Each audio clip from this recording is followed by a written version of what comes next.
Cara, a new week, third week here in Australia. We've made it to a very sunny Wollongong Golf Club. How has your time in Australia been so far? Yeah, obviously it's been a bit up and down, having the first week cancelled, which wasn't really ideal. But it was nice to get playing last week, considering there was also so much rain. So I'm just so thankful that the course was in good shape. And even though we didn't have a practice round, which is the first time in my career I've not had a practice round, I'm just glad we got out and got 54 holes in, really. Yeah, it didn't seem to do you too much harm. A runner-up finish in the end. Quite the dramatic final day. I think you were quite surprised when you came in the clubhouse and saw your name at the top of the leaderboard. But how would you reflect on that week? Yeah, exactly. It's kind of a course that I guess would maybe suit my style, like reasonably tight, quite slopey greens, a lot of grain on the greens, quite quick greens. So I guess pretty similar to Morocco, I'd say.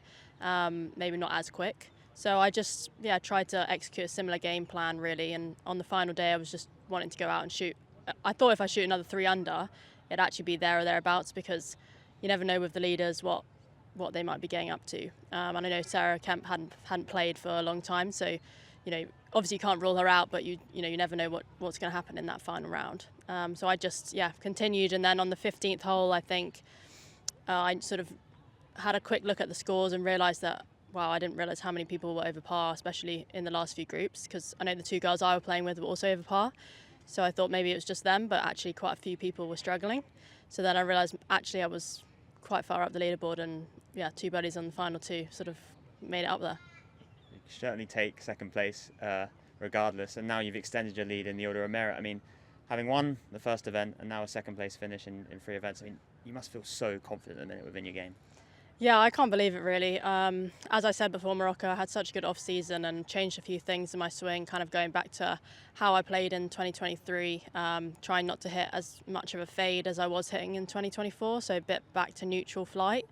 And I did a lot of good work with my coach and over the off-season, and I think, hopefully it's obviously paying off. But I'm really excited for the rest of the year. I've got a bit decent gap now, but I just want to continue and keep playing good golf. And I guess I can look at my schedule a bit more now, and even more so now. I've got that sort of gap or that cushion, I guess, as number one. So yeah. I joked with you last week that you have a target on your back now, but how much is that on your mind, like winning the Order of Merit? I mean, obviously, it's getting more realistic, I guess. Obviously, it's only been 3 events, so you can't really think about it too much. But I think I've got more points now than I had the whole of last season, which is pretty crazy to think. I didn't think I had that bad of a year last year. Obviously, 2023 was a good year for me as well. So it's very top heavy points. So if you can get into that top 5, a few times, you're going to be right up there. So I guess that's the goal. Moving forward, keep trying to get some top 5s, top 10s, and get those points and extend the lead, I guess. It's really looking forward to the majors now. Really, I think that's Evian. I think pretty much is secured, and also obviously the Open, Scottish Open. So there's lots of big events to look forward to, and I'm just sort of getting my ducks in line for them, I think. New week here in Wollongong. You've just been out on the course. What do you make of it, and how are you feeling ahead of the tournament? Yeah, just played 18-hole practice round.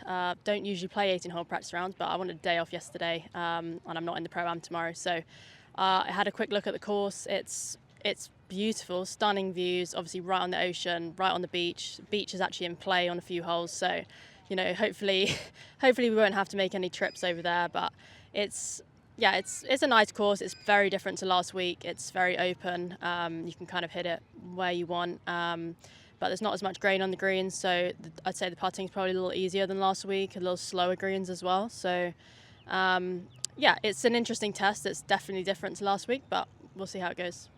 And off the course, I know you've been travelling with Patricia and Helen, the Germans. Any plans while you're here?